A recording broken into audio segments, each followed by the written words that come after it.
All right, everybody, welcome back again for another episode of the Top Corner Football Podcast.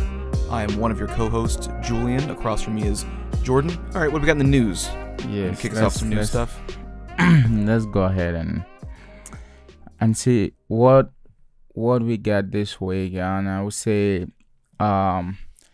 people are still complaining about Onana. Want to ask, has Onana proven himself worthy of the money they paid for him?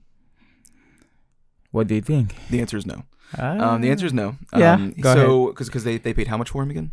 I think 55 million. 55, which again, that's nothing to turn your nose up at. And I think that getting so used to big clubs spending 80 to 100 million, we take for granted how much money 55 and 50 million still is. Like, that's still a big price tag to put on a player. Yeah, man, he has not really, I think at least, proven to be worth that money. I personally am in the camp of the people that thought maybe David De Gea should have stayed. If he had been if he had still been on the team sheet on the roster, would he be starting right now? And the answer is probably. I think a lot of United fans don't appreciate Onana being there either. Not that they haven't seen him play well, they haven't seen him play well for them. Because that's also the thing. We see he's not playing well this season. It's kind of objective. But he has it in him to play well. It's kind of a Kai Havertz scenario as well, where in a lower league, playing very well, and then getting to the top league in the world and underperforming based on the expectation, as if the skill level that they possess will not drop in quality the higher up they go in the teams, like in the ladder of the leagues. Very, very few players are going to be able to play at the exact same level in the Premier League as they did in Serie A or Bundesliga or Liga 1. Like, that's just the way it is. That's what's going to happen. So it shouldn't be a surprise that he is not performing at the same level that he did at Inter Milan week in, week out against teams that are just not as good on average as the Premier League sides. But he is kind of a bit he's very shaky in his decision making and his distribution out of the back, and that was the whole point of getting him, right? But then also you do have to take into consideration, and I don't put it in that big of consideration as some do, trying to validate mistakes, but look at his back line.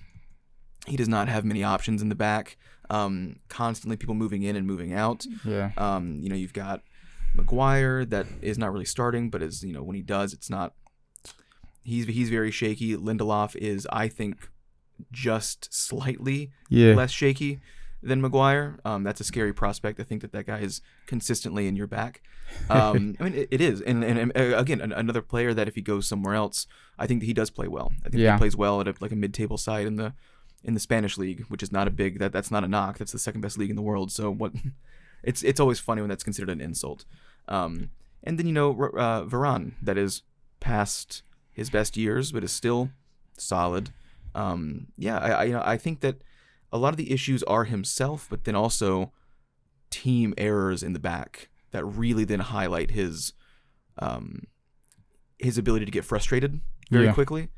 So yes, I would say that he's not proven to be worth that money so far. Some people are going so far as to say that he's the worst Premier League signing of the season so far. What do you think about that? Now keep your national bias aside, because that's a thing also. We got to call this out. Cameroonian to Cameroonian, you got to figure it out. You can agree that he's not playing as well as he's expected to, or as well as he did at Milan. Do you think that he is the worst Premier League signing of the season? And if not, then who? Well, first of all, I would say it's 50-50 in the sense that it's difficult to get a goalkeeper of that caliber, and the team is also playing the style of football they play right now. It's not even football. You watch them every time. It's like kids still trying to figure out how to play. It's difficult too at the defense, and you get it's supposed to be a modern day goalkeeper where you build from the back. With whom are you gonna build from the back with at United, right? It's a mix of them not playing well as a team, but then also the guys in the back are just not quite skilled enough for him to be able to comfortably do what he does. Like, no one's playing particularly well, but then also, when you had Bastoni and Skriniar, in the back with you, that mobility, that makes a big difference. But even Skriniar is not playing as well as he did at Inter, at PSG now. Yeah. It's a very interesting thing. But for Onana to be able to do exactly what he does well, everybody has to have that same sort of athleticism and fluidity, and everyone in the Manchester United back line kind of feels stuck in the mud a little bit. Like I watched a little bit of the highlights on the Sheffield game. They look like they played a little bit better. Well, they should against the bottom team as well at the back, and that's the whole difference, and that's the whole point. Now the other 15% would be, yes, he's not playing very well or expected, or the expectation for him hasn't, he hasn't been up to that task yet. Yeah. But yeah. It's really interesting because even if you take De Gea in his first 9 or 8 games, 8 or 9, he conceded 10 goals. 2011, 2012. I think everybody's also forgetting. They say, "Oh, we wanted De Gea back." De Gea wasn't good in the first 9 games, 2011, 2012 season, and everybody can go watch. He wasn't this super De Gea. He became like that. Now, Erik ten Hag is expecting Onana to step up, which is true because there's some goals that he considered that he should have caught it. Especially when they played against Brighton, he should have caught it. It just goes all around as Onana getting I think he should try to get his confidence. I think his confidence is low right now, and he got to get his confidence back. He has to play as Onana of Ajax, Onana of Milan, that we've seen. But again, it will be really difficult with the style of football that's in place, because if you go watch Onana in Milan, it was easy to build from the back, and it was also, in terms of being the goalkeeper, it was also easier for him because he knew the defenders were there to save him. At least they had a defense. Because for a goalkeeper to concede or to play very bad, it has to be something that's blatant, where we can really attribute all the errors and faults to the goalkeeper. But once it's the defense, it becomes difficult, because once the defense start making a lot of errors, the goalkeeper can't save the day. It's gonna be really difficult. So I think Ten Hag has to sort that out, and Onana also has to understand that playing in the Premier League, the fans are not gonna let that go. With this a certain expectation for him playing at United. So he has to step up the game too. So that's kind of what I would say. That's not it's just like 50-50, because there's a 50% that we have to understand that the team itself is very bad, and the other 50% is Onana has to, like, the goals that everyone can see that he should have caught it due to probably timing or just getting off the line, all this type. He should catch. He should make those save. But the goals that he cannot, because of the defense, there's no way that should be the error. Again, United right now, it's more of every player as a scapegoat. At the time, it's like, especially Jadon Sancho. I'm kidding. So it depends. Like every week, we gotta find who is the one to blame. And for me, I already said my piece. I said, Erik, he has to go, because he might be a good tactician, but he's not a good manager. And you can tell. So it's gonna be really difficult to see this United team prosper. When I think that also, when you really think about what was being said about Onana when he came in, it wasn't even a like, look, man, this is a solid goalkeeper. We need someone to replace David De Gea, who is a club legend for us, but is past his prime, and it's best to just let him go. No. They were wanting to, everyone, not just Manchester United fans, they were wanting to tell you, Onana is one of the best in the world. He might be the best in the world, especially with his feet. Like, there's a lot of baggage coming along with that, and that's another big issue with the Premier League and their fans. And again, it's not a knock; it's just kind of what it is. Most Premier League fans don't watch other leagues. Because they know, and it's true, that it is overall the highest quality league in the world. It's their domestic league.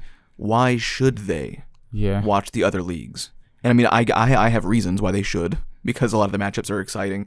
They play different styles of football. And really a lot of English fans, Manchester United fans, didn't really see a lot of Onana until the Champions League final. Or maybe the run in the knockout stages to get there, right? Yeah. So they didn't see him week in and week out for years. They don't know exactly what he does, but what he needs the rest of the team to do for him to perform the best that he does as well. So you start seeing guys come in and misfire, and after being told that they're at this level, and then all of a sudden they make certain mistakes, in and outside of their own control, then the English fans are very quick to dismiss and go, okay, well, no, he's not good. It's like, no, he's still a good keeper. Yes. There's obviously things going on, and he's not able to do his best. And that's that. It's removing an entire bit of play style from any athlete is detrimental to their overall quality and form, no matter what. Like, if they do 3 things that make them world-class players, and now they can't do one of those things, they can only do 2, that's going to immediately impact the quality of play everywhere. You're removing tools from their tool belt that they need, that they had, and that they were at that level of quality because they were able to access them. But that's what I think about him. Yeah. So, we can say that. And we have PSG making somewhat of a final offer, but I was waiting too that Madrid wanted some sort of commitment from Mbappe. Yeah. Because Mbappe's contract is expected to be either renewed or what was that, next month or in December? No, it was supposed to. This month. And and for some reason, whenever PSG does contract stuff, it always feels very mob-like. Yeah. Like, I don't know. This feels like a Martin Scorsese movie. Like, they have a suitcase under the desk that they're ready to slip to. You know what I mean? And just like, good God, guys. Like, you've known for years that he doesn't want to be there anymore. Just let him go. Like, find a new woman, move on. Well, I think last time too, you can find another beautiful woman again.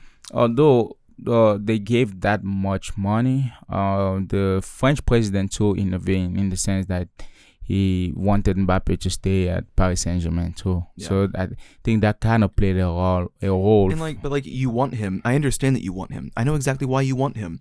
He is one, if not the best player in the world. He is French. He is playing for the French national team. Yeah. You want him to play for the number 1 French team. You want him to win a Champions League for the French nation as a domestic player. Like, you want that. Yeah. But it's just not going to happen. Yeah. It's not going to, and he doesn't want to be there. Yeah. So let it go. Perez wants he wants a confirmation. He wants Mbappe to tell him, hey, next summer you're playing for us. You turned us down 2 summers ago, but next summer you're taking me out on a date next weekend. Yeah, what's going on? So Perez, I want the porterhouse steak. He's like that woman you've been talking to, and she asks you, "What are we?" Yep. That's what Perez wants to know. What's going on? And I think Mbappe should make that move. And Mbappe's saying, well, you've known that I've been unhappy for years.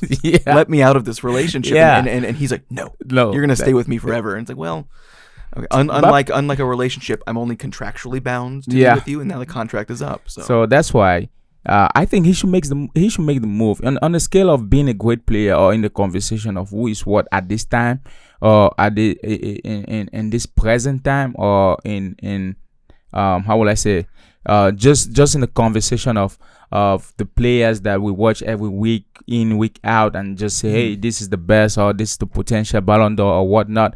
I think if he wants to be in that conversation consistently or every single week, he should go to a team that will make his a team that will help him get to that level. Not that PSG can help him get to that level, but it's also obvious that PSG cannot. They just can't do it. And for Mbappe to be full bloom, just like that flower, he's got to be in a position that beautiful flower. He's got to be in a position flower. that all his skills are, like, he can showcase all his skills. And I feel like Real Madrid will be the best place, and just because of the style of football they play, the individuals that are around him.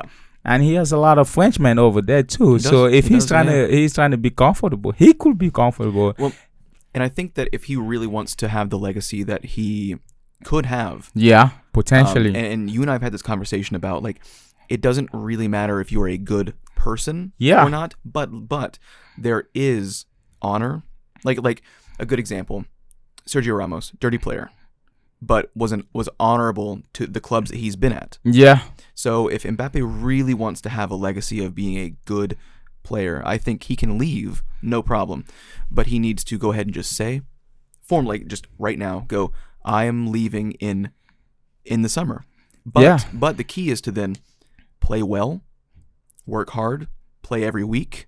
Like, don't act like it's done. Mm-hmm. Like, be a good player, be a good servant to the club, right? As Mm-hmm. opposed to wanting to either be benched, not take training serious because you know that you're leaving. It's like being a senior in high school. Yeah. You're in your mind you've already left. No. Stay, perform the tasks, get the club's foot out of their own ass because they're not top of the table in the French league, which is unacceptable. Take them on a deep run into the Champions League, possibly win them one more French league title. Seriously. I mean, like, and then go in the summer. And I don't think any PSG fans should be unhappy with that, because if he sandbags, if he fucks around, if he creates more drama on his way out, like, absolutely, like, and he's done that in the past to the point where even I, as like a neutral, actually I'm not even a neutral, I kind of actively dislike PSG, but I've been like, just get out of there, because one, I'm sick of listening to it in the news, like, I want other real stories to come up, but just like, if he leaves on good terms, plays well, works hard, there's no reason why PSG fans and French national fans should not still respect him at the end of the day, even though, and then he can always come back later. At the end really of the wanted career, pay your home, pay your respect or whatnot. Just like Ramos going back to Sevilla, where all this football history started for him. But it's also a little different because I feel like the issue is Mbappe and the president of the club. Yeah, they don't seem to get along. So even if Mbappe respectfully, once he is, let's say that he goes to Real Madrid and spends 4 years there and wins 3 titles and a Champions League or something crazy like that, and then has the opportunity to go back to PSG and says, you know what, respectfully, like, I love the fans, I love the club, I love the city, I'm from here, I just don't want to play for people A, B, and C at the top. We don't get along. There's nothing wrong with saying that either. I would rather you, if it was my club, I'd rather you say that than go there again and throw a hissy fit and waste club's money and time, and you get to either ride the bench or work at half speed at all times and not deliver on promises. Neymar. That's a good example. On the other side, in La Liga, Barca kind of wants Mitoma, but Mitoma also renewed his contract with Brighton. So I will be interested to see if they even can get him, and if they can, what would be the price tag on Mitoma at the time. Bear in mind that he's 27 years old. He might be that good, but he's 27 years old. He could potentially be entering a new level of quality. Okay. And we said this a couple of weeks ago. I had driven home the point that I thought it was really smart that Brighton locked him down on a new contract. Because he is, like, it that created a win-win for everybody. And I'm going to go through it one more time. Because he signed, what, a 4-year deal? Something like that? That does nothing but... 4? Yeah. It was a lot. And right at the peak of other clubs being interested in him. So what that does is it increased his value because he has a larger contract, but people still want to buy him. As opposed to letting him go with 1 year left or letting him go on a free. It's not like Mitoma doesn't think that he's being locked into a prison cell, because he knows that good teams are still, like, bigger teams than Brighton will still buy him, and they'll buy him at more money, which gets the club that he respects more money. The club then gets that money and says, okay, well, we are letting a good player go, but at a good price, as opposed to letting a very good player go for less money. So lock him down, and they could have probably said to each other, look, I know that you're interested in leaving the club soon. I understand this. Let's lock you down on a new deal. It's not going to stop people from pursuing you. That way we can get something out of it at the end of the deal. And you can still go to the clubs that you want to go to. That is putting doubling his price tag is not going to stop the teams that above Brighton from being interested in him. Whether he's got 1 year left on the deal or 4, he's a very good player, and they might not get 80 for him or something crazy like that. He might not go for as much as a McAllister has in the past, but he'll still go. Chelsea might buy him to 100. Well, Chelsea might drop that kind but of do you want money to sell? on him. Do you want to sell to who is now a lower? I don't know. I wouldn't want to sell to Chelsea and give them a reason to get any better. Well, it's not really what you want. It's what the player wants. Well, but it seems like he'd be more interested because he's been linked to Spanish clubs before. It wasn't just Barcelona. It seems like he wants to leave, but I don't know if he wants to stay in England. But But no, I think it's a win-win for But Brighton though. Getting yeah. more money for a player that's still deciding to go. It's not really going to change any of the deals. Mm. You're just going to get more money on his way out. Yeah. So I think he should go if he wants to leave. Yeah, Barcelona will be a good choice just It because would of be. the way he plays, Yeah. and he will fit right in that system too. Or on the contrary, I don't know what team will be really favorable to the style of football he plays. Yeah. So What I would you feel like define his style as? Like, if you had to break it down into like three things that he'd like what does he kind of what I does would he say do for you? he has like the Barcelona kind of La Masia, La Masia, Mm. the football academy kind of played. If you look at all players that had come out of La Masia, Yeah. since La Masia, they have this kind of play. He play kind of like Messi with like the short corner shots, Tight dribbling, tight space, small little passes out into small bits of space. Yeah. I get that. So it will be really beneficial for him, and even in terms of legacy to be, he take his legacy to another level. Barcelona will be good, and again, Barcelona will even make good use of him. Yeah, and I think that with someone like and Lewandowski won't be there that much longer, and obviously an outstanding player. Yeah. But if it was a couple of years earlier and it was Matoma and Lewandowski, you look at how Lewandowski's having to work for these goals now, or at least these shots on target, and he's really having to be a bit more athletic than he's used to, or even should be expected to play at his age. But if you had somebody that played a little bit closer to you, was a little bit smoother on the ball, getting you those quick little bullet passes to where you can work on just like, because he is the definition of a poaching striker. Mm-hmm. He doesn't you don't want him having all these big athletic moves. So having Matoma kind of carrying that athletic weight and then getting little dagger passes in and out for him to just pick off right on the goal line, like that's what would work really well for them. And I think that João Felix brings a lot to that as well, because he's supposedly Atletico Madrid really want Barcelona to buy out his contract, which they should, I think, because he's playing better for them than he did at Chelsea, and then he has recently at Atletico Madrid. But those two together, think about like Matoma and Felix, both very quick on the ball, and Matoma feeding him with those little fluid passes in, that makes Felix very dangerous, I think. Now so Maguire, but Maguire will not. West Ham, or the deal has not fallen through, and Maguire has recently, I think just a couple of days ago, before we had the news, lay out plans for him to stay at United. Yeah, we all figured that this West Ham Maguire deal was going to happen in the summer. It was pretty much guaranteed. In the last 2 weeks of the window, I think he said, well, I'd rather fight for my position. And it's like, well, it's good that you have confidence in yourself, but you're not going to win that. And he hasn't won that. And it's not a knock, man. Like it's another example of needing to play at a certain level. When you can play well in the Premier League, but maybe not at Big Six level.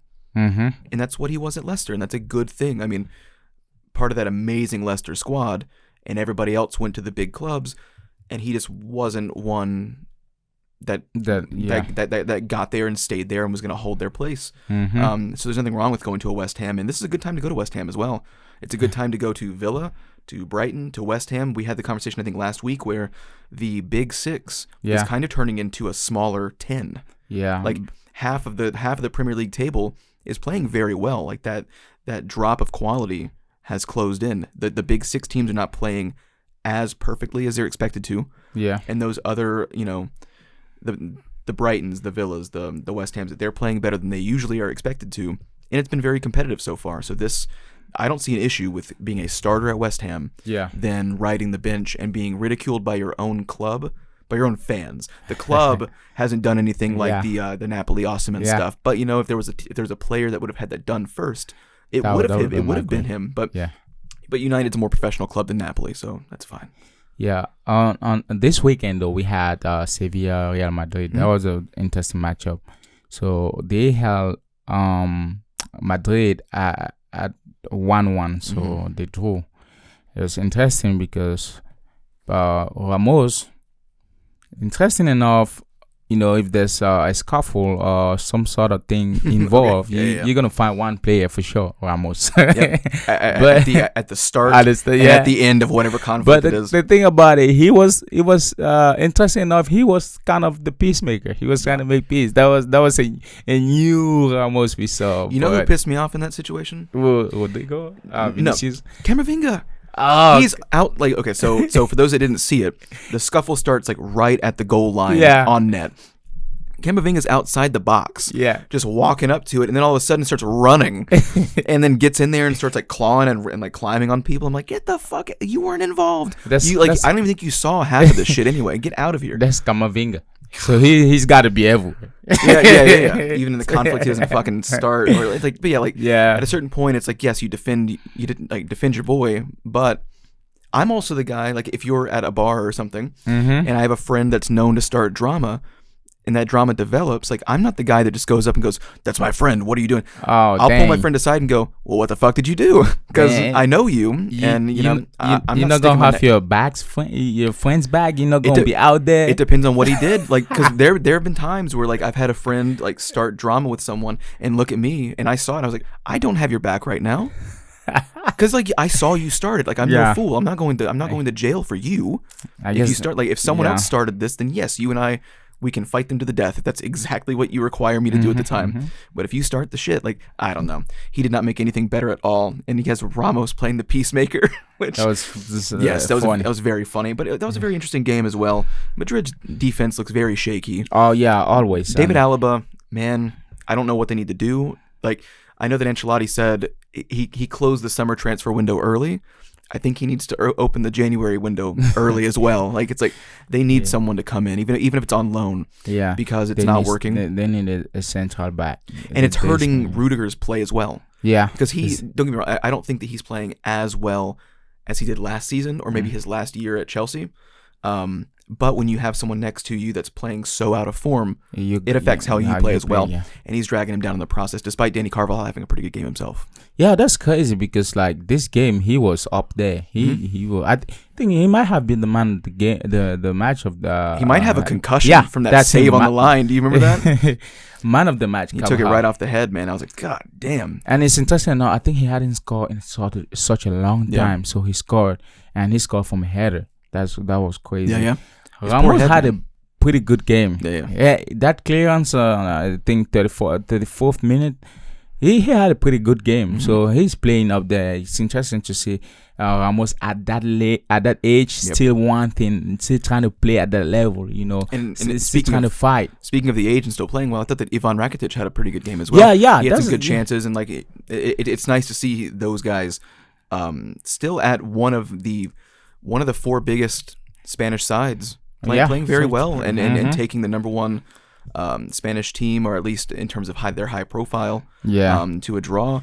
Rodrigo and Vinny Jr. are showing their weaknesses as finishers. Yeah, they're very good in the build-up. They're very good at wide, bringing the ball inside. Yeah, but they both had, I think, between them 2 or 3 chances that they really needed. Especially Rodrigo, definitely. Something's up with him. He hasn't been playing good since a long time now, and this game, it was so apparent, because sometimes when they play 3 in front, or when Bellingham has this crazy game, it's so difficult or easy to get lost in what did what. But this game, it really showed how Rodrigo is he's not in very close shots inside the box as well. Whereas I think Vinny's big miss was, I think that someone lobbed a through ball over the top, and he tried, because the keeper rushed out for it, and he tried a little tap to come in. And it's like, those are harder than you think, but also sometimes when the goalkeeper gets pinched inside that much, the angle is kind of like wide open. You just need to get it over once you get it over the shoulder of the keeper, it's going in. Like, just that radius is so wide, and he couldn't quite get it over the top. It's kind of the whole thing that when a lot of people or a lot of fans, like you take the case of Bellingham or Cristiano Ronaldo or any other striker, that they just tap in striker. But you gotta realize that if everybody cool, most strikers will have done it, and it's so easy. It's so difficult because, first of all, you have to understand the game enough when you're playing and be able to read and have the best timing. Yep. How do you think they find all the spaces and always at the good place, right place, right time?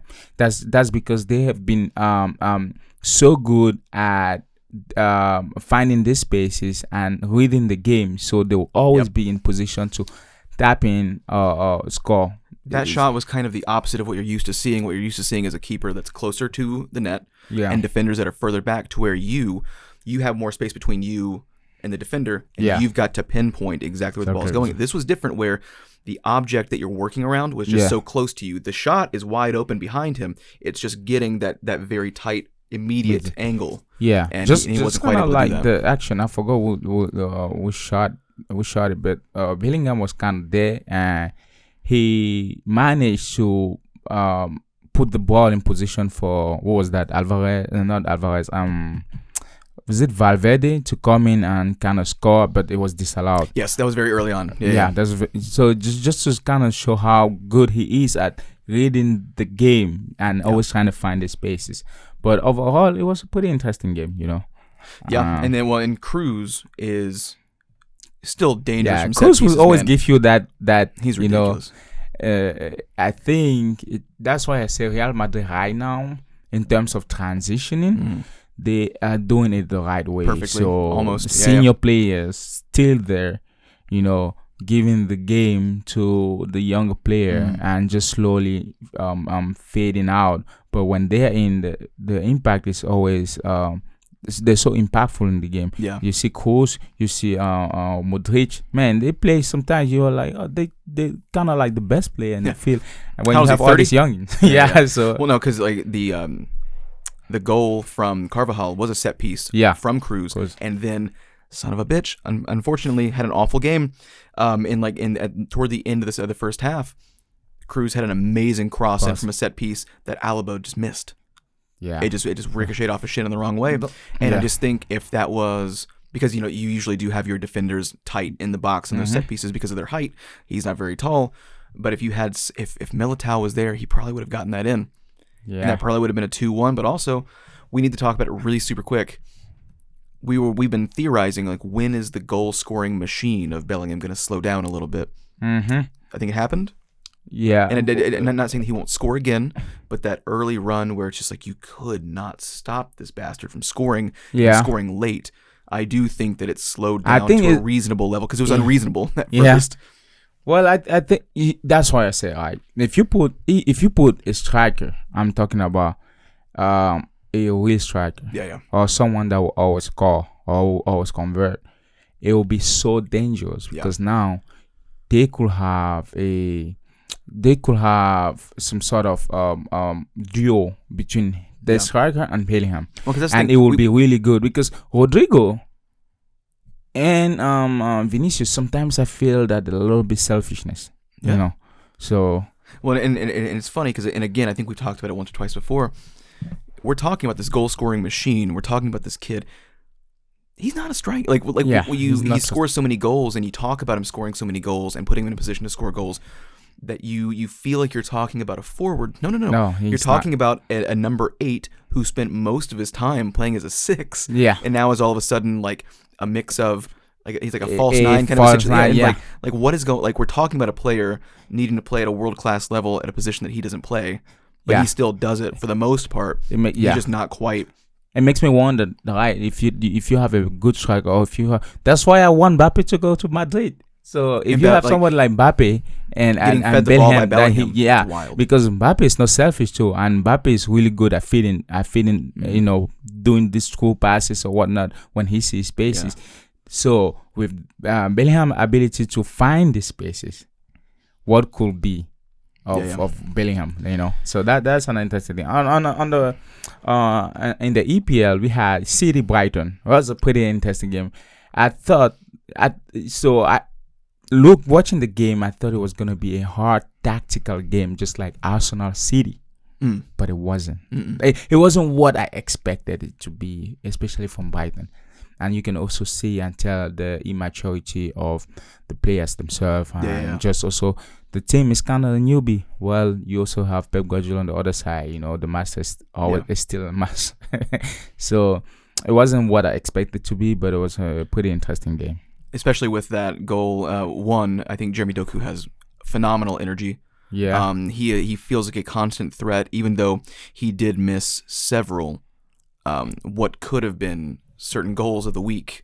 He tried, I think, 2 or 3 times to curl on the right foot into the top corner in great position, cut inside, blew past his defender, did everything right, and then just was several yards wide on the curl to the top post. But Julian Alvarez is unbelievable. That left-footed lobbed goal into the near post that was directly overhead of the keeper that might have been the best goal of the week. That was a pretty phenomenal one. And he just keeps doing stuff like that. Yeah. He keeps having these little flary, beautiful goals, and he has to start.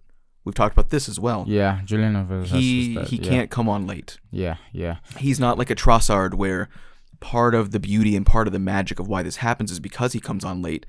Julian Alvarez has proven that he can do these things at any point in the game. Whereas it's kind of been proven that Trossard, when he does start, he's not as effective as when he is fresh late. He usually makes a bigger impact late. Fabio Vieira has done that as well. But no, it looks like Julian Alvarez is just that interesting goal can happen at any time. Yeah. And I think that he and Haaland work really well together because Alvarez can also thread passes very well. And if you look, like they both scored, Haaland and Alvarez doing what they do best. Alvarez had this wacky little trick shot lobbing over the keeper, and then Haaland gets. It's unfortunate that it was a bad clearance from Baleba that kind of lets him get the ball, but it was exactly what it was to a T. A forward run with all momentum, not holding up the play, and a power shot off his strong foot. It was perfect. That was exactly what he needs to do, and I think that he has more options moving forward. One, when Rodri's part of the build-up, but honestly, when Alvarez is that number 10 role where he is lethal at attacking the net, but he's also just as lethal in finding those through passes into space and keeping Haaland from having to hold up play. That's when Haaland loses all of his momentum. Turns his back to goal, waits to lay the ball off. That's where you really shut him down, and he loses a lot of his effectiveness. But both of them got to do exactly what they needed to do, and they got the result from it. Yeah. Well, one thing that was really impressive for me is Doku's performance, right? Because Jeremy Doku on that left wing or left flank, he is killing it. I mean, he's so fast. Yeah, he is the embodiment of a wing. Yeah, with the dribbles, with the feint, with drawing out the players to the last line before sending the ball back again. You know. Yeah. So that's what I thought Grealish would be, but he never got to that level. So now I want to ask. Despite playing very well last season, this is an interesting dynamic. Yeah. Well, the other thing is that now you have a winger as supposed to be, because there's some wingers that they would do like what Grealish do. You sprint, you try to beat your line, your defensive line, get in, you cross or whatnot. But you also have these wingers that. For me, I always thought that's how a winger is supposed to do. Someone that will get you, will try to draw all the players to the extremity of the line. Yep. Open up that middle space. Yeah. Or even in certain case, dribble and cut back in. Yep. But it's difficult for Grealish to do that because he's not naturally gifted at dribbling. Yeah. So now you have someone like Doku. So I'm trying to see if Pep is going to keep Doku because he was he's obviously the number one. He was a starter. I know he's kind of a fight now, probably in his mind, but it becomes more clear every other game. But Doku has to work on his finishing. Yes, his end product is not what it is. But and because he's got a good shot, and that's what I was saying. He's got a good shot. Like he missed a lot. But when you look like the shots, seems like they had the right curl, the right power, the right distance. Just the marksmanship wasn't there, as opposed to really putting your fucking foot through it and it going up into the stands. Like no. Like he had it all there. It was just a matter of precision at the very end. But it wasn't like a Sterling where he tries to curl it and it just rifles straight through, or what Sané used to do as well, where he's so inside the box, but somehow he gets the shot to go directly over the top and just skies it into the stands. No, he's got everything in the shot, but just that little precision right at the very end. And on Grealish, really fast, one more thing. I saw an interview with him. It wasn't like a sports analyst or Was anything. he drunk? No, not this time. Where he basically said like what's the difference between City and Villa, and like obviously just as it pertains to him and his play style.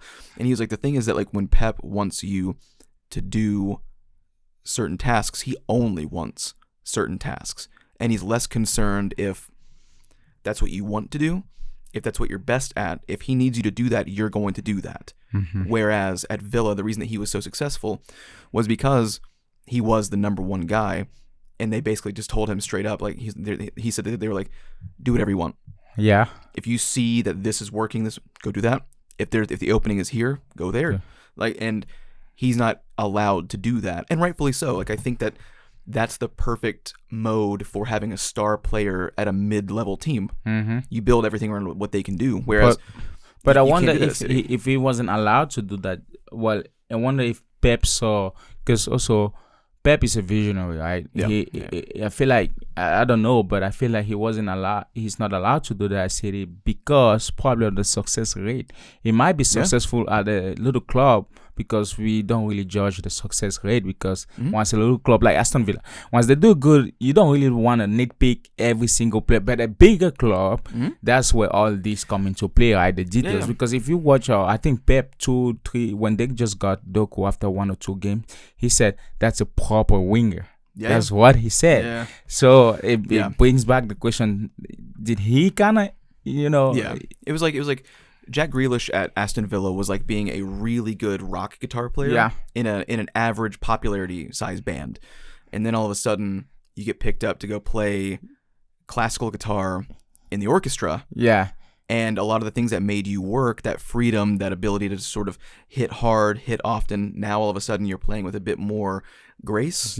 And what you are playing is within very small ramification, like this small compartmentalized accent features. Like, you are a part of a bigger thing now. And a lot of the things that made you work was the flair of being the biggest guy on the show. And I mean, that's a lot of players. It's a lot of people in the arts as well. Just like, I mean, like, that transition is not easy for everybody. And it's not even a dictation of their quality. It's a player's assets being introduced to a system. Does that system work for you? And it might not be the exact, it's not on the same level of a Calvin Phillips. Which that's more what I've heard about, like, dedication and training. Whereas Grealish is still a hard worker. It's just, the things that made him work were the ability to just kind of be free and expressive. And Pep doesn't really let anybody do that. Despite them being world class or just a utility player. But that's why he is as successful as he is. In London, we had the London Derby. Coming back to my friend William, we call derby in football 2 teams coming from the same city. It's a derby. So Chelsea versus Arsenal, quite what I didn't. It wasn't what I expected from Arsenal, just because of what we've been used from Arsenal for the past 2-3 years. 2 years, really. And Chelsea too. I think Chelsea did a great job because of how they've been playing lately. Holding Arsenal at gunpoint and getting a draw from Arsenal with how Chelsea's been playing. I think that's a fault on Chelsea's part. I think there's Arteta has to ask themselves what's wrong. Because on Chelsea's side, there's nothing wrong from what they've been playing, how awful they've been. This is great. See, look, I would agree if the manner of scoring was reversed. And like, yes, Chelsea's been playing horrendously. And the teams that they've beaten they needed to beat. It shouldn't have been impressive, but the fan base was so excited that kind of showed you where they were at. I don't care how bad you're playing. I don't care what, like, you can't blow a 2-0 lead at Stamford Bridge and walk away feeling like it was okay. Whereas I think that Arsenal coming back, and don't get me wrong, no Arsenal fan should be really, really having a meltdown positively about it, because like that first half was wretched, absolutely horrendous. But as a Chelsea fan, getting excited over a 2-2 draw after playing very well against one of the best sides in England, I would have been deflated, especially at home. If it was at the Emirates, I understand that. Yeah. Like I understand going, okay, we'll take that on the road. That's cool with me. But I don't know. At the end of that first half, thinking we're gonna blow this lead badly. I would be, if I was a Chelsea fan, I would not be as happy about that result personally. I completely disagree. Like, totally disagree. As a Chelsea fan, we lost. I'm not a Chelsea fan, but I'm speaking as a Chelsea fan in this position. 2 losses, 2 draws, 2 wins, right? I guess. Looking at Arsenal, you have 4 wins, 2 draws. Then we play the way we've been playing lately. It's not been good. Players don't know what the hell is happening, and you can see how Pochettino is trying to, or you can see the progress from the last 3 games. Yeah. And playing Arsenal was supposed to be this guy. You guys came out from beating City. So I'm expecting you guys to win Chelsea, because Chelsea is not at that level yet where they have the cohesion, they have the chemistry they're playing. Because if we just take it on paper, Chelsea, I always say this, they have the best talented player in every single position right now on paper. Because they have so many players as well. That's part of the thing. But now looking at how they play, it's absolutely horrendous. But playing Arsenal, I mean, if you watch the first half, Arsenal, I didn't even understand what Arsenal was trying to do. Odegaard was lost in action, MIA. Odegaard was MIA. Saka, it's interesting to me, but I can understand why he's the man of the match. But Cucurella did a great job. One-on-one, Saka didn't know what to do. Well, and he covered him so well, and he took all the spaces from him. And we talked about this a little this past weekend. Cucurella did so good at covering Saka that's what impacted Odegaard the most. Yeah, you don't realize. I mean, you realize it, but when you see someone taken out of the game that effectively, how much Odegaard and Saka interact with each other for build-up. Yeah, and so when you take Saka completely out, Odegaard is losing half of his ability to distribute the ball. And don't get me wrong, he did not have a great game either. But you realize how important those two are to each other when one of them is effectively removed from the game. Yeah, because Sanchez didn't have a good game. Now, the question is... Neither did Raya, though. Oh, Raya didn't have a good game. And I want to know if Arteta is still going to try to back him up, because you have Ramsdale. Look at what Raya, if you watch the game, the second goal, honestly, it shouldn't have been a goal, because he was off the line. I think he thought it was gonna be a cross. It wasn't. It wasn't a cross. It was supposed to be a cross. I think Modric thought it was gonna be a cross too. He did. Oh yeah. Oh no. You look at the build up. You look at everything involved. The way that he curls it in. Yeah. That was expected for Sterling, which Sterling still would have had a good look at the net on that. That's if it was this hypothetically. So if the cross made it, in this scenario, it was let's pick somebody like Haaland. I'm just trying to pick out somebody that's the conversion rate or percentage is high. Tall, physical. I feel like it will have still be dangerous or a goal because of Raya's positioning. And if you watch the position, he's way out or off the line. He's off position for everything. So if he's looking for, let's say that he did expect Mudryk to rifle it in on net like he did, he's out of position. If he's expecting a cross with Sterling on his left, he's still out of position. So just regardless of what he thought that the attack was going to look like, he was in the wrong place for everything. He was in the worst possible place that he could have been, which was pinched on the inside of the net, directly trying to cover like just a rifled shot to the near post, which was already covered in the first place by I think 1 or 2 guys. So you're taking yourself out of the play on both ends of the potential attack. That assist by Saka was amazing. It was beautiful. Just pinpoint. It's like Wolven scored that goal. It's like was it Trossard? Yes. Trossard. Yes. It's like Trossard called Saka on the phone and say, I want you to drop it at this position. Yep. I'll be right perfect. Here at 349. It was like watching Xavi. Well, but then also Malo Gusto fell asleep, let Trossard get in from behind. Sanchez was out of position, but then also Sanchez, same thing. Sanchez got to go. Yeah, but then also, and again, you have to be measured when you say these kinds of things, because I'm obviously not making up for previous performances, but do you know who was responsible for feeding that ball out to Saka very well for the cross, and then moved inside and actually kind of brought two defenders over and left Malo Gusto out to dry? That was Havertz. No. And then he was also the one that laid off the ball for Martinelli against City for that deflected goal. I said it before, right? Havertz is the player you bring in about 30 minutes, like to give a new flair to the game, just adding more new juice or youthfulness or whatever. Well, but you cannot let forward. You cannot let him start until probably if he gains back that confidence and become the Havertz that we saw at Chelsea. He has been more forward minded in the build up. He's been a part of things moving forward, as opposed to, you could actively see him slowing down the pace of the game against the will of his entire team earlier on in the season, looking for not a passing lane, not a forward option, but just the closest person to give the ball back to. He doesn't seem to be doing that anymore, and he and Trossard both coming on late. That seems to be two clear and obvious super subs to change tactics, because Martinelli is so aggressive and so athletic that he wears his defender down. But then also you get used to his hyper athletic movements, that now that you're worn down, and Trossard's not very fast, but he's very smart with where to go.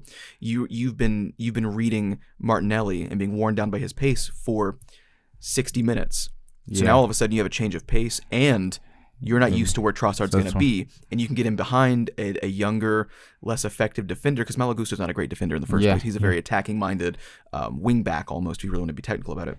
It was a perfect matchup for a tactical change, and and I feel like Chelsea is still struggling to find its identity, but once they nail that down, it will be very, very difficult for other teams. They're gonna put a lot of teams in difficulties, because one thing that I liked in the attack, there's some sort of rotation where Palmer will kind of drop, and also Palmer will kind of drop in that inside right, allowing Sterling to be more flexible and kind of take off some stress off Sterling, because Sterling is more relaxed, more flexible. He does what he could do. Like, he's really, and I think in Chelsea right now, and I would say this, Sterling is the best consistent player definitely at this point of time. Since the season started, and Palmer looks really good for having been there for such a little amount of time. Yeah, so he's really adapted quickly. I think is the kind of player that will really do good, even if the team is playing really bad. Like you have this. You need to have more players doing that as well, because Chelsea had good players, but they didn't have anybody that really, aside from Sterling, sometimes that would, despite not playing. And for Arsenal, Martinelli was this person. When the team's not playing well for some reason, they still usually play well. Or they at least work their ass off to where you see that it's not from lack of trying. But now it looks like Declan Rice is that player. In that first half of wretched football from Arsenal, Rice was like the only player that seemed like he had the intention. You can tell that he saw that Odegaard was getting taken out of the attack as well, and you could tell that Rice was saying, okay, so I have to be distributing the ball, I have to be back on defensive transition, and now I guess I have to try to make some plays. And he did all three of those things as best as he could, and had a good look on target early in the first half. Didn't get it there, but it's nice to see that there's a dynamic player that can say, okay, I guess I'm playing all three phases in the midfield alone, essentially, and that's kind of what it felt like was happening at certain points. Do you think that Pochettino should allow Jackson to either go or not play him again? Because Palmer is playing really good. I don't know why he was substituted. So, and if you watch when Jackson came in, didn't make much of big difference, and I don't see his game. So I'm wondering if there's a plan or what. It's too early to let him go, but I also I don't see an incentive for him to start. Especially when Nkunku comes back, and I don't think it's because he's expected back in January, and I mean it's already late October, so you have plenty of options on the bench. That's one thing that Chelsea don't have to worry about, is who's coming in for who. When Nkunku comes back, I don't see a reason why it would be anybody but a sort of Nkunku-Palmer duo in the midfield, kind of figuring out how to move the ball around, or maybe Nkunku starts and Palmer comes on late, because he seems like he's pretty dynamic as well. And it seems like he can do a lot of different things well, where once you have 65 or 70 minutes of learning the tactics of the day, Yeah. what the other team is doing, Palmer seems dynamic enough to where Pochettino can say, okay, for today, you need to play like this, or more conservative. And like, he can sort of adapt and do all those things well. Whereas I think that Nkunku is a bit more of a speedster, and he'll wear out that back line, and then Palmer can kind of come in and figure out exactly on the day what the precise tactics need to be, if that makes sense. Yeah, I can get that. And Serie A, we have Juventus versus AC Milan, and I got my man Waya, or what's his name? I think Leal. Rafael Leao? Yeah, What a guy. Great player, but finishing Yes, is obviously. crazy. He played so well, Yeah, but he yeah. just couldn't finish. I was like, what's wrong with you? He had a really early move where I think that he like 3 bits of skill back to back, melted that right back, flicked it into Giroud, Yeah. who got a nice little flick of the ball under his defender, and it just goes wide. Wow, and you're like, yeah. God, that is literally He was tries AC. so many things. Sometimes he will go as wide as possible, cut back at the last minute when he Yep. do all this play, or sometimes he will cut back early in the box. But that the build up finishing that part build up wasn't to there. that miss was like if you had to put AC Milan's attacking Yeah, this entire season in one video, that was it. Amazing build up, perfect athleticism from Leao. yeah, Does all the stuff. And Giroud, who 2 years ago, 3 years ago, 5 years ago would hit all of those tiny little flicks deep inside the box, is just not getting it done right now. I don't think that it's because he's done. No. He is past his prime, I think you would say, but he still has it in him. But for some reason, the finishing on all 3 of the forwards is just not. It's not happening right now. yeah. I will go with the same, but Leal got to work on his finishing. I mean, you total shot. Well, he had 0 or 2 shot, none on target. Yeah. But he got to work on his finishing. It's not it's unfortunate for a player playing at that level that cannot finish. It feels like every opportunity is a missed opportunity. So Locatelli played very well for Juventus, and Juventus are missing a lot of midfielders too. Yeah, A lot, just 2, but that's a lot. And what was your perception of somebody like I don't know if you watched the entire game, but Juventus playing Milan, because at some point I thought Milan should have won it, because I don't think Juventus was the better team that day, but they played just constantly. There wasn't a point in time where they weren't playing as good or playing too good. It was just there. I think that Milan overall worked harder. Yeah. I think that they both had issues. They both had issues with finishing. They had each side had convincing chances to a certain point, and then there are certain games where there can be a lot of shots almost on target, and like just tons of activity, tons of great build up, but you're like, no one's scoring right now. I can close my eyes for 30 minutes, and no one's going to score right now. That's kind of what it felt like to a certain degree, especially but you would think that Chaw pulling down Keane like he did, that should have been a momentum shift of, okay, playing with less men. You know what I mean? Like Juventus had the opportunity, and Keane did look dangerous at times. Yeah. But neither side, it seemed, could really keep a lot of their chances within being on target. And then, it was just kind of a little sloppy shootout game. The whole gang that can't shoot straight. And what do you think of Pulisic? Pulisic is your countryman. He's American as you. Yeah. What do you think of Pulisic? It's unfortunate that he couldn't convert and he was subbed off, but he in that game, he didn't do much of an impact. Yeah. He will have games where he makes consistent impact. Yeah. He's a very hard to read. He's a wild card. You don't know if he's going to show up that day, because when he does show up, he has a late goal winner. He had one a couple of weeks ago, I think 2 weeks ago, where he looked convincing the entire game, and he finally got one in late, and it was the deciding goal. But then there are also certain games where you can just tell that it's not going to happen that day. and that's what Milan looks like this entire season. They you can kind of tell they're just not going to have it. Allegri was so mad. He kept doing all kinds of antics and removing his jacket, doing that, and I can understand his frustration. You are playing because I think for Milan too, it's the fact that they had a red card. So if you play 9 players, 10 players, and you cannot beat them, I'll be mad too. Yeah. Oh yeah. So I think that's probably why he was so mad that they're not dominating as they should. Yep. Because I feel like if Milan had all the players, it would have been a totally different game. And I kid you not, I see Milan taking that game home. Yeah. I mean, and that's what that game kind of felt like to me. It was like Milan, I think, did overall work harder, but and either side sneaking out a late victory didn't seem like it was a surprise at all. You know what I mean? Yeah. And that's what happens with these some of these rivalry games in Italy, where it's like, if neither team is playing their absolute best, you're like, this is like literally a roll of the dice. Who's gonna sneak this one out this week? Yeah. And that's what that game kind of felt like to me. It's an important 3 points to get Juventus solidified in that top little mix, because they've had a lot of either inconsistent form, and then they've had the financial things that have docked them points in the league. And they have a lot of players that are involved into shady stuff. Yeah. So fuck that whole deal. So for them to earn 3 points in a shady situation like that, when they maybe didn't deserve it the entire time of the game, they got 3 points, and so it matters. Yeah, Juventus got 3 points.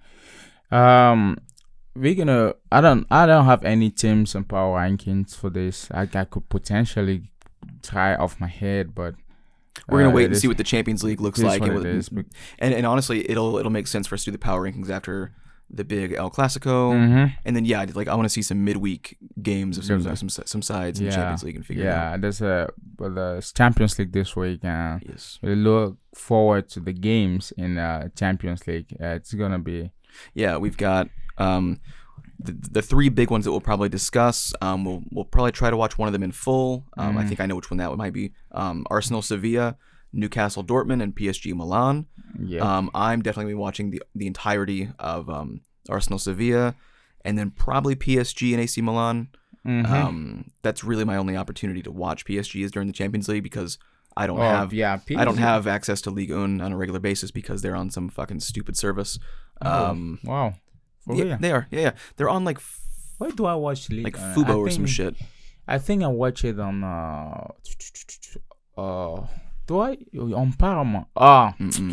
I watch it on my website. Yeah, exactly. That makes sense. Yeah, like it's the one league that's not like Premier League, that's not on ESPN Plus. Yeah, I think because they were with beIN Sport, and I was also hearing that they had a lot of trouble trying to sell the league, the broadcasting, for a company to pick it up, like beIN Sport or whatnot. So because it's not making money. So I don't know what's gonna start broadcasting League on. So I always try to watch more PSG on Champions League, because that's where I can watch full games in their entirety. And then this weekend we've actually got a pretty decent little lineup. We've got the El Clasico, Barca hosting Madrid. Oh man, I gotta see this. We got the Manchester Derby with United hosting City. Yeah, that could be interesting.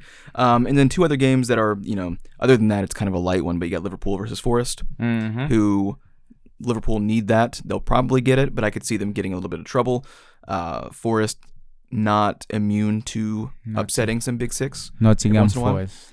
And then Arsenal and Sheffield. That should be an easy 3 points for Arsenal, but it's important to see how they'll come back against this pretty mediocre performance against Chelsea overall.